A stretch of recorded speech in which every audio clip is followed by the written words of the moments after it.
Hi guys, it's Brad from It's About Time Now. As I'm sure many of you are aware, on September 28th, 2022, Hurricane Ian hit Southwest Florida, our home base actually. The storm was originally predicted to go in at Tampa, about 200 miles north of us. When it became apparent that Hurricane Ian was going to remain a high Cat 4 hurricane with wind gusts over 155 miles an hour, I battened down the hatches and prepared to ride it out.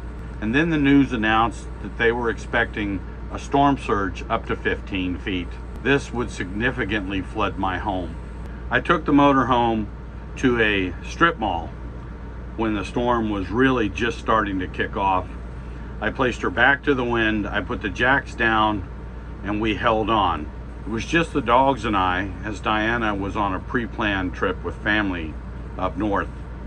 What we have coming up is my account of actually riding out Hurricane Ian in our 27-foot motorhome after the streets in our neighborhood began to flood, and I was concerned we wouldn't be able to get out of the neighborhood and might possibly be in a life-threatening situation. Fort Myers here, we're going to see a Category 4 hurricane make landfall any moment. Surge here anticipated anywhere from 12 to even 18 feet. It is not just life-threatening, it is not survivable. Experts call this the worst-case scenario for the state of Florida. There are two factors at play: the wind and storm surge.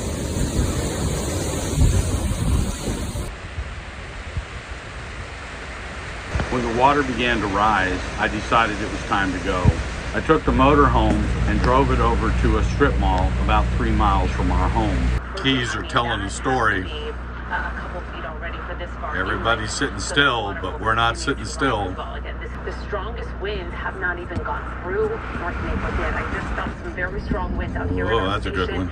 That will continue to timestamp for you, so you know exactly. Yeah, we rocking for the rest of the evening. I do want to kind of time this out for some of our inland spots here. Into North Fort Myers, you're starting to see those more powerful winds move through, even through some coast estates, through 41 and 75. This continues to push off to the northeast at only about 10 miles per hour. North Fort Myers, you see another gust of wind at 139. The winds have come back around. I must be starting to pick up the bottom of the hurricane where I am. It's howling pretty good out here.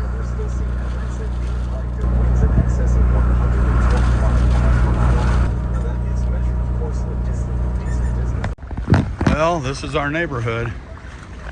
I parked the RV here. It's the highest spot I could find. I'm gonna walk down to the house, see what I got. Well, the boat cover's shredded.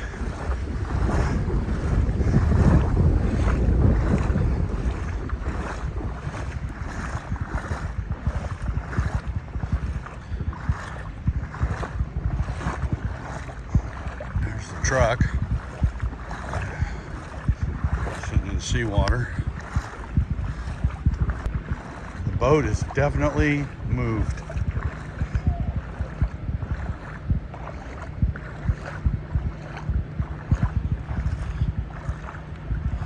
Look here, it moved the boat into the yard.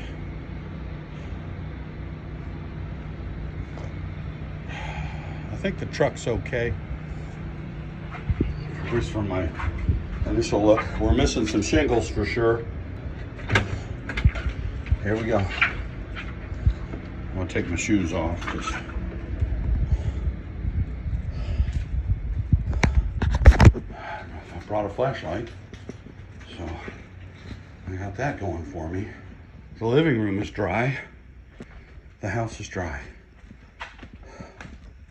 Thank you, Lord Jesus. Well, back at the house, water on the street, but the RV is here.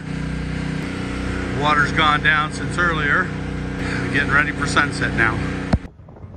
The storm was more intense than anything I have ever experienced, and I have been through a lot of hurricanes between my Coast Guard career and living in Southwest Florida.